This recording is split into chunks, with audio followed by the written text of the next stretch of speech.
I decided to take my first proper solo trip to the Baltics this winter, which has changed my perspective on travel completely and honestly, perhaps life in general.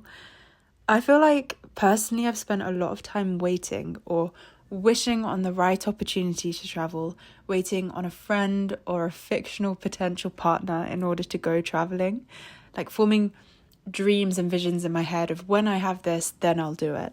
So packing a bag and deciding to just head out solo was perhaps the bravest and best thing I've done in a while. I knew nothing about the Baltics really, other than the fact that I wanted to understand and see them for myself. And having spent a few days in Vilnius at the end of a tour with my acting company, I decided to head back out there once I was back home. It was scary for me, not knowing the language and heading out in midwinter off season, because I was worried there wasn't going to be that many people or that it wasn't the right weather for it. But my goodness, am I so glad that I did it. I feel as though this might sound silly, but I feel as though I've literally opened up a part of my brain. Like my brain feels more spacious. It feels like I've discovered a part of the world that I hadn't seen before, and I've just realised so much about the world through my travel in the Baltics, if that makes sense. And so I'm going to go through a few of the things that I learned whilst out there, and a few of the things that I loved as well about the Baltics. You are capable of anything, like anything and everything. Pushing yourself to do something brave, alone, however small, navigating just the complete unknown and in an environment that is foreign to you builds so much confidence in yourself. Like, the more little challenges, when you're like solo traveling, I feel like there's micro challenges every single day, and the build up of those micro challenges just means that by the end, by the time you come back, you just feel so much more confident. Bravery, doing brave things. I think that's one of my mottos in life, honestly. Just be brave, do brave things. Cassia Tierney, one of my favorite creators, talks a lot about this in her podcast 9 Lives. She literally has an episode on bravery, and I could not agree more. I think bravery, along with kindness, courage, kindness, creativity, probably 3 of my favorite qualities to have, the most important. Meeting other female solo travelers is so inspiring, and I felt so connected to other women. I remember there was one night where I was in like a female dorm room in a hostel, which, by the way, I was terrified to go in hostels on my own. So that's something that I've definitely conquered. I actually like them. I feel like it's a great place to meet people.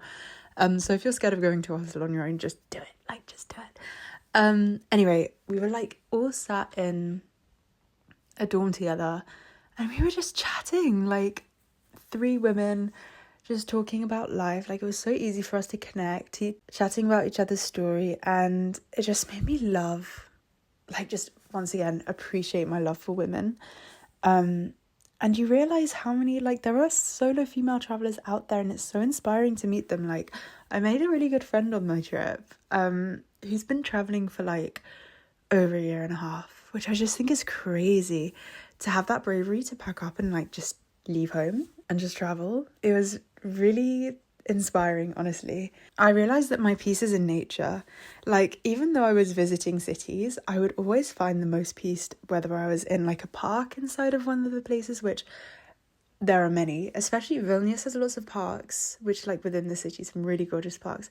And then Riga had, like, I just took a train out to Jormala, which is like the beach there. Oh my goodness, it literally felt like I was walking to heaven. It was just so beautiful. And Latvia and Estonia, over 50% of their countries are forest. It's insane, just the nature that is there. I cannot wait to do more nature trips. This trip has really shown me that that's what I enjoy doing the most, just being out in nature. It just feels quiet, and that's something that I really struggle with, just quietness. I struggle with indecision, and solo traveling for me meant that I massively had to challenge my indecision, which was very hard for me. It allowed me, however, to find out what I actually want to do with my days. I only had myself to rely on, and it was a really nice exercise of figuring out what I actually like and what I actually like to do. I found that in the end, what I'm always drawn to is art galleries. Like, I love to see the art galleries, and nature, and then just wandering around old towns. Like, I everybody has their own style when they go to a city and like have what they want to do. Some people are really big into restaurants, or some people are really big into like certain things, but for me it seemed to be like art galleries, a history museum here and there, and then nature. Like I was just heading straight to wherever I could get nature. So yeah, challenging my indecision was a big one, and this is something that I want to talk more about because it's one of the things I struggle with the most, I think, indecision, which is not easy, especially when we're young and there's so many options, too many options, and you're so worried about making the right choice. There is never a right choice because every choice that you make leads you on to the next.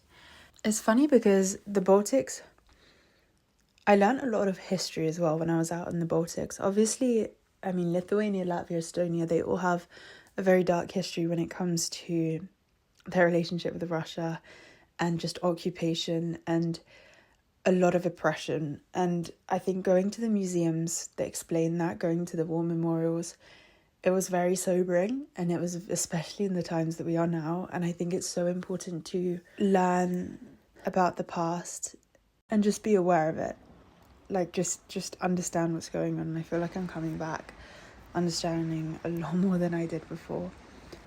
And then also, funnily enough, I found something that I learned was like finding the beauty in not so good weather, if that makes sense. Like I've come back to England way more optimistic about the grey skies, because when I was out there I was like, either I complain about the fact that it's darker earlier, that I don't have enough time to explore, etc., or I completely embrace it. And I completely embraced it, enjoying the earlier nights, the coziness of it, getting up earlier in order to like make the most of the day, just seeing the beauty of the city within like the greyness. Like I think it actually made it look gorgeous in its own way. And I think that's something that, I mean, I'm always complaining about the weather here in England, and since coming back I'm like, you know what, let me try and see the beauty in this. And there was so much beauty in it. So I think that's another thing. It's like not letting the weather affect you, which I thought would be tricky, but in the end, like that was a really good lesson that I learned. So yeah, the Baltics, guys, I'd love to talk more about them. What I did, etc., because oh my goodness, yeah, I had such a good time. It was quite a short trip. It was like 12 days, but my goodness, I'd love to go back. Helsinki was a funny one. Helsinki I don't really think counts as a Baltic, I guess. But it was absolutely beautiful. I think I had the time of my life there. It started snowing when I was out there. So I really do recommend. It felt a bit more Scandinavian. I've never been to Scandinavia, but it felt more that way from my judgment of what Scandinavia is like. But yeah, so much love for the Baltics, and that's a little chat on my solo trip to the Baltics. Love you lots, and thanks for listening. And hopefully I'll do another trip soon.